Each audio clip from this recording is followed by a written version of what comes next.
everyone and welcome back for another build video. My name is Monk and this time I bring you my Magplar build for update 25, that is Hailstorm DLC. Before we get into the details of the build, please allow me to say that if you do like the build and video, then do hit the like button, and for any feedback or question, post them into the comments below.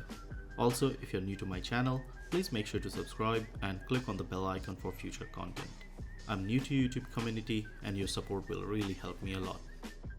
Now, back to the build itself.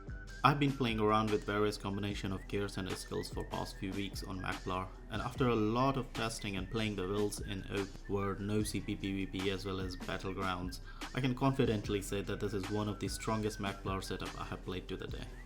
The build has been optimized for no CP PvP and battlegrounds, and it excels amazingly at dealing massive amount of damage while not compromising its sustain or defense. In terms of difficulty to play, the build will require you to spend enough time to get familiar with typical PvP situations and how to best handle them. But if I have to give one advice, then it would be offense is our best defense. With that said, let's start with the stats. We are playing Bread and Magplar. Breton is an excellent choice for Magicka Templar because not only they get max Magicka and extra spell resist, but most importantly 7% inbuilt cost reduction. And with another 5% from Templar passives, it enables us to focus more towards damage rather than sustain. We have about 22k health with 32k mag and about 14,000 stamina with 1600 Magicka recovery and about 700 stamina recovery. Now 1600 Magicka recovery might seem low, but as I already explained, with the cost reduction passives Breton and Templars have, we have no whatsoever problem in sustain. Our spell damage is about 2.4k, which goes when completely buffed up to 3.6k with minor and major sorcery and weapon enchant proc, and it touches about 3.9k with continuous attack. Combined with 12k penetration, this build hits really hard. With our resistance buffs, we are sitting at about 28,000 spell and 21,000 physical resistance, which goes up to 34,000 and 28,000 respectively when our monster set procs, and that happens a lot. So all in all, very decent stats for no CP. We are using Lower Stone for extra penetration, and I prefer it because there are a lot of tanky builds with about 30,000 plus resistances roaming around. The extra penetration really helps us a lot to go through those big resistance numbers. We are also Vampire, and that is simply for extra Magicka and stamina recovery as well as for undead passive. For food, we are using Spring Loaded Infusion, which goes really well with our gear and provides us with the extra stamina at the same time. For the potions, we are using standard tripods and occasionally detection pot, but most of the time it's not needed, because when a Nightblade gets into the range of our sweeps, there is no escaping that. Next I will get to the skills, because this is a section which will make more sense about our gear choices, to which we will get into a second.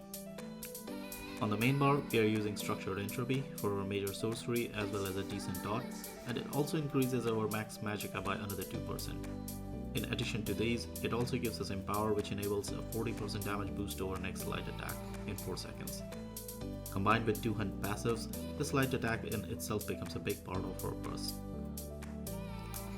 Next is Purifying Light, another skill for delayed massive burst as well as for minor sorcery, which increases our spell damage by another 10%.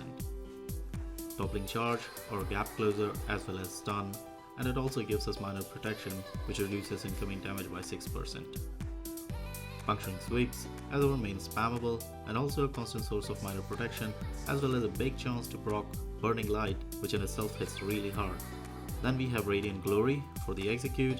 I chose this mod for one simple reason. Many times there are situations where we are on low health as well as our opponent, and it's a matter of time who can execute it faster than before, and this is where this skill helps us a lot by not only performing execute but as well as healing us at the same time. And for the ultimate, we are using Onslaught. Yes, it's a physical damage skill, but boy, it hits like a truck even for Magicka characters. And on top of that, we get a huge bonus to penetration, which equals to 100% of our enemy's resistance values ignored. This nets us at about 40,000 plus penetration, and many times you won't need to use your execute, as this skill alone will get you the kill. Now on the back bar, we have Race Against Time for increased movement speed as well as for extra crit damage, which pairs really well with another 10% from Templar passives. However, this skill is your flex spot, and if you find yourself looking for more sustain, you can always replace this skill with Deep Thoughts from Psychic skill tree. Living Dark to get some massive heals when we are outnumbered, as well as reducing enemies' movement speed. Honor of the Dead, our burst heal, extended ritual for purge as well as decent heal over time, and support skill for the group, and channeled acceleration for our major resistances. And as once upon a time a wise man said, for Templars this is like their house. I stand here and there if you enter. So try to cast it before and during the fight as much as possible, because standing in the circle increases your resistances by another 50%, as well as it keeps the minor mending up.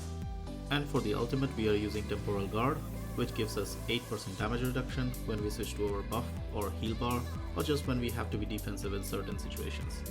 You can also use Sword and Board ultimate here, however I prefer Temporal Guard as in certain scenarios this skill do come handy. Now we should have a look at the gear. For monster set we are using Bloodspawn. Apart from the resistance it provides, the Ultigen helps us a lot in pushing out as many onslaughts as possible. A very amazing set which works great for both damage and sustain, and not to mention 127 extra stam recovery. The next set is my favorite when it comes to sustain in no CP PvP, Bright Thread Boast. It could get a bit expensive to get this set, but I can't say enough, it's worth every single gold invested. If you can't get the gold jewelry, get purple, that also works fine. The difference is so minimal that you would hardly notice it. We are using 3 pieces on jewelry and 2 pieces on body. Jewelry is all arcane with 1 spell damage and 2 recovery glyphs. If you wish, you can go infused as well, but in my testing I have found that the difference is so minimal that it's not really worth going for it. And your heals are also bigger with the bigger Magicka pools, so I prefer to have them arcane. The last set that we are using is New Moon Acolyte, one of the best if not the best damage set in the game. And it also gives both spell and physical damage, which buffs our onslaught as well. We are using 3 pieces on body, 1 heavy chest, 1 medium leg and a light shoe, and then a 2-hander on front. I prefer a 2-hand sword because the 6% damage increase we get from the 2-hand line passives, as well as we have it sharp because with a sharp it takes us to about 12,000 penetration combined with lower and light armor passives, which is great to push a lot of damage till we hit them with our onslaught. You can have Nern for more spell damage, but for me so far sharp has been great. Now on the back bar we have 2 pieces of potato.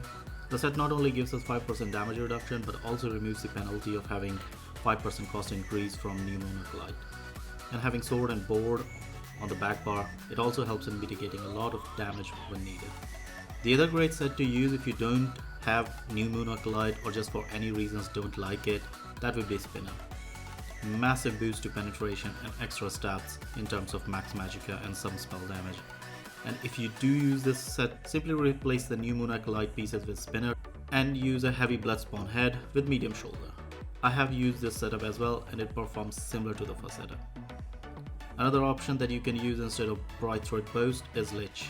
The set gives us a decent sustain when needed, but being a conditional set, I'm not really a fan of it. So this was my Magplar setup for the current patch. I hope you do like the build, and if you do, please make sure to spend some time playing this setup, as even though build is quite strong, it's your hands which have to carry it, not the other way around. Take your time to play with it, adjust a few skills or stats as you go, and if you have any questions regarding any part of the build, please post them below in the comments. Once again, thanks for watching the video, and please make sure to hit the like and subscribe button. I'll be releasing a Magblade video soon, sometimes next week. Till then, have a good time and see you soon.